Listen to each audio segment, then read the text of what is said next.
range of knowledge that you can share with us. Most certainly. Thank you. All right. Okay, so thank you very much, colleagues, and it's a pleasure to participate in this conference. So the discussion that we are going to have is between myself, Dr. Ignatius Odongo. I'm based in Johannesburg and affiliated with Regenesis Business School and the University of South Africa. Together with me is Dr. Caroline Ntara from KCAU University and Mr. Richmond Okafor from Lagos Business School. So we are going to be talking about the topic curriculum and graduate transition into the work environment. What is the role of African business schools? So my first question goes to Dr. Caroline Ntara to tell us how can business schools align their curriculum to make their graduates more employable? Dr. Ntara, please. Thank you so much, Dr. Odongo. I am happy to be engaging in this discussion on curricula. And I've been listening to presenters before us, and there is so much that we can do to make sure that our curricula actually fits into the marketplace. However, I will not repeat what other presenters have said. I will go straight to what I think we need to discuss more. And when I consider African business schools, and specifically our business programs at the tail end, we teach the coursework, and then we tell our students, okay, now you're going to do a project or a thesis or a dissertation. And we make these dissertations or projects extremely academic to a point where we seem to lose out on academia and industry, the aspect of practical application. And I think what I've seen supervising students in Kenya and some countries in Africa is that we seem to be stuck in modeling and specific ways of conducting research. We have an inability of thinking outside the box, and we just want to do it the way we know needs to be done. In Kenya, for example, and this is a discussion we've been having, saying that we want to see innovation in industry, in our practices, in what it is we are doing. But how can we achieve innovation if we are not willing to accept robust methodologies that can help us in resolving our challenges? When we look at our researchers, and most of you who are lecturers would agree that what we are seeing is what I would say other scholars who have written about the modeling we are doing is a case of significance chasing or data dredging, or I could call it p-hacking. So we are busy forcing relationships that do not exist. We are telling our students, okay, we want you to finish your master's or your PhD or your bachelor's program, and you must do it like this. This is the way we want you to do it. And what I have seen are cases of increase in plagiarism, an ethical practice where you see findings of one document have been put in another document. And so the question I want us to ask ourselves is, are we adding any value?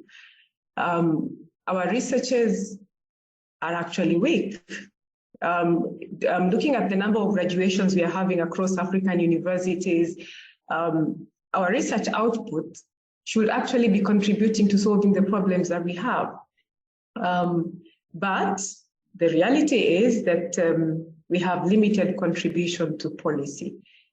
And finally, just adding to what Professor Kamoche was talking about, I interact with journals a lot. And so when you look at the course citation analysis, meaning, what other scholars from around the world are citing in their work, if you look at the course citation analysis of top journals, across business disciplines, you actually realize that it seems that Africa is understudied.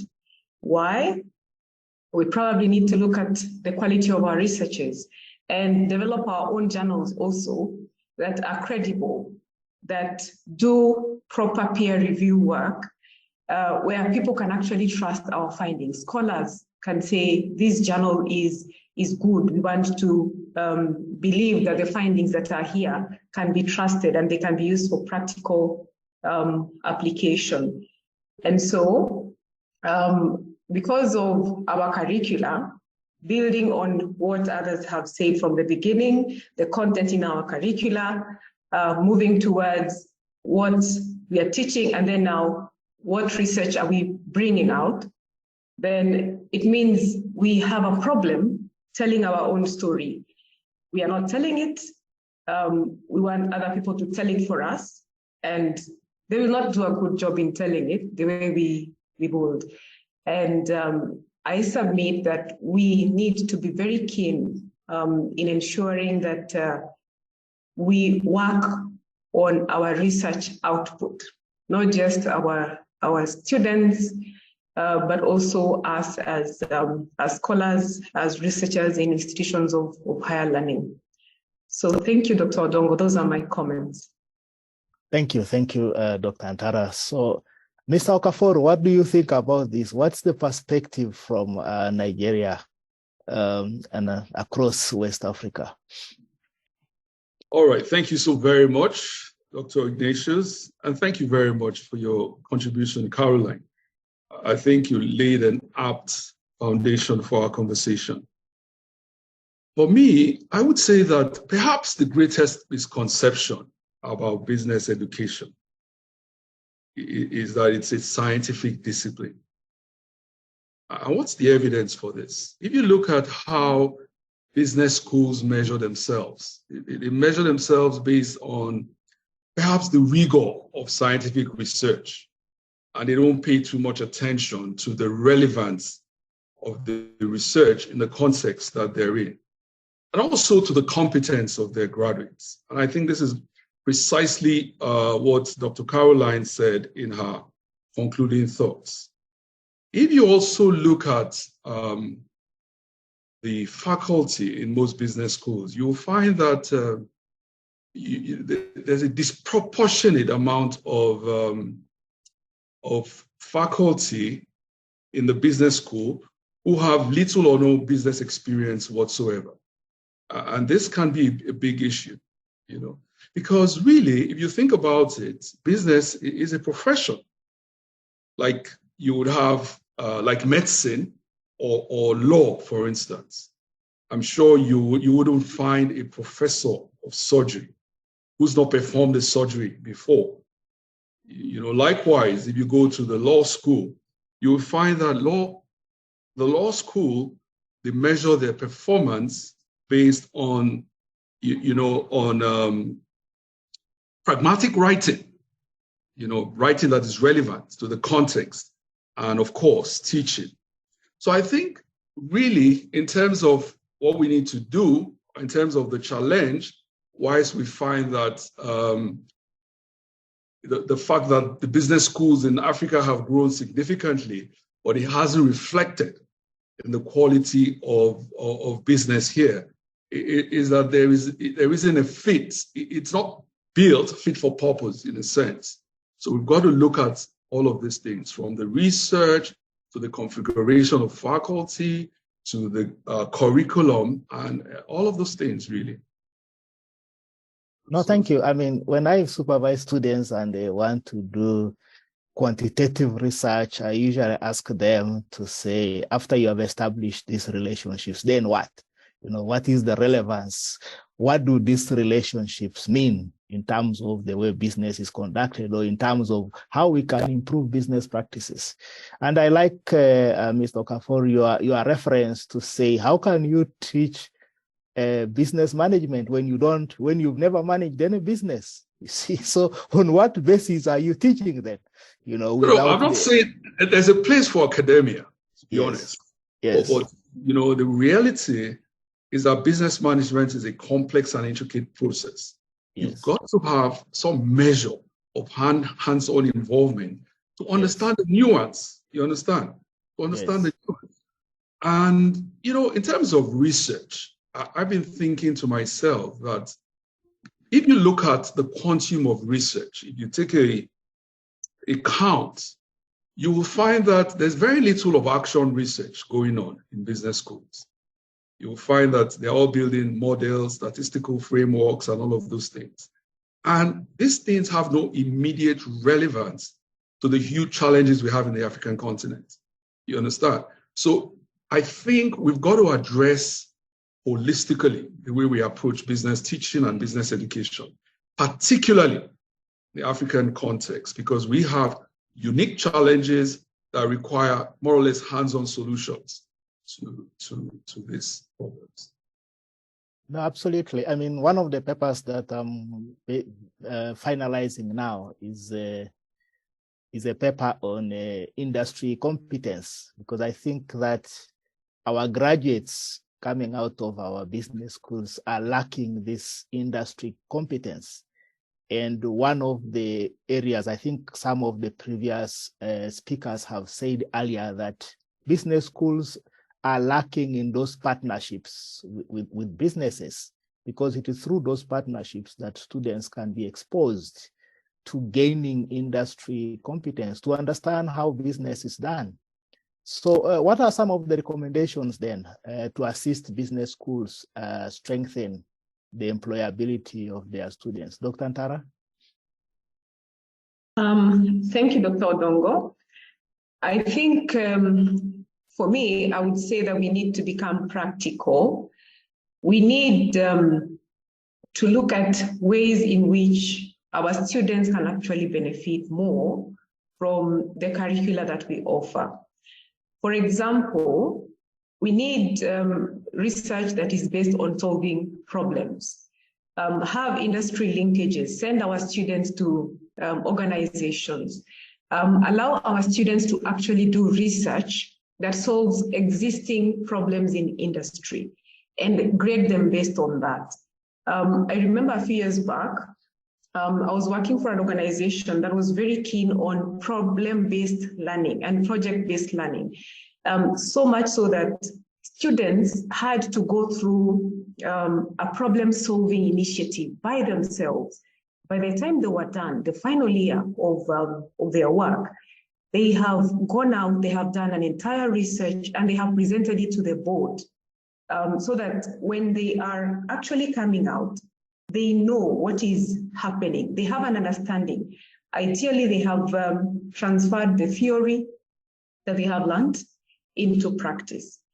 And I will insist on this. We need to have robust methodologies, demystify research.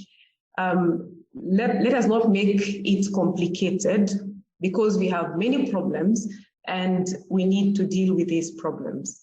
I submit, those are my comments, Dr. Odongo. Thank you. Mr. Okafor, what are your thoughts in terms of how can African business schools improve? Well, I'd just like to add to, I think Caroline has made what I would consider an appropriate recommendation. We've got to, relevance is important in terms of what we do our research in. It has to be, connect with the challenges that we have with the immediate challenges that we have in the environment for business schools to be really making an impact. Okay, but I'd like to also recommend, there's something that we're doing in the Lagos Business School that I think has worked significantly well. Recently, there was the Business Entrepreneurship Program that was a partnership with the Bank of Industry in Nigeria here. And one of the ways in which this was different was that after the students were put through classwork, they were sent to go and do an apprenticeship in an organization that is similar to the area of their business. By the way, you were admitted on the basis of the fact that you were doing a business, that you were currently involved in a particular business. And what we found out was that, I mean, we interviewed them prior and after. We found out that the impact was significant in terms of what they had learned and how they had applied a lot of the learning in the class, the work environment. And it totally transformed them. Now, one of the reasons why we label it an apprenticeship rather than an internship, which is the traditional nomenclature of things like this in a school environment, is that we insisted that the people who go to these organizations would engage with the leadership in that organization, okay?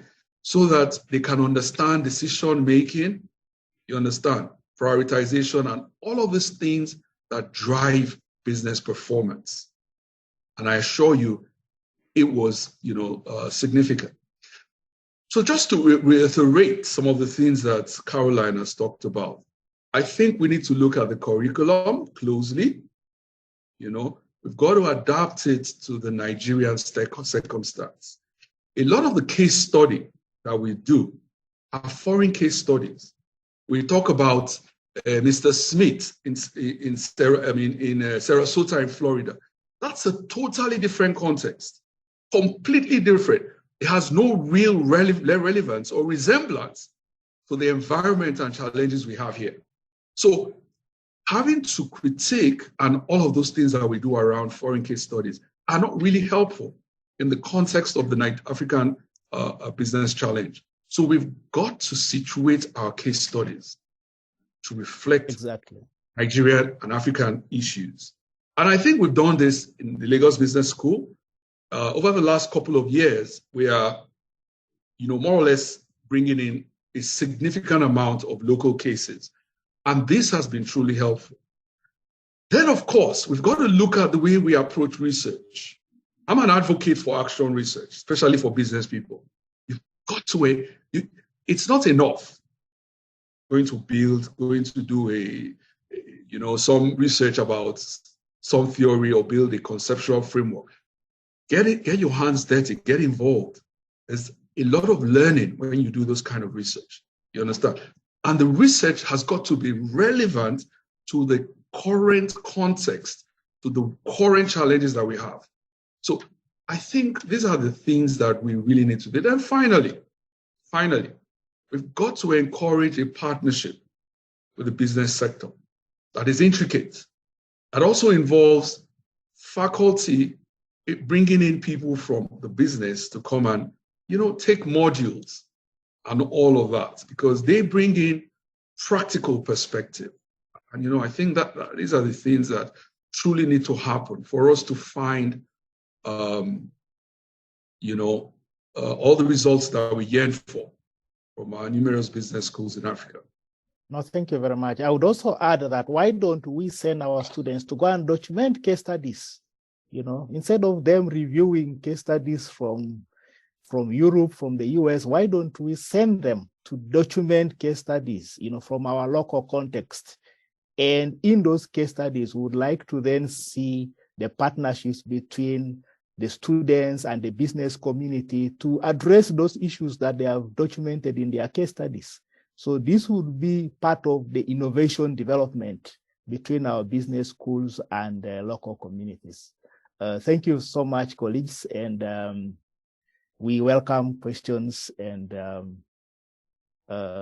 submissions from the rest of the colleagues. Thank you. Thank you very much.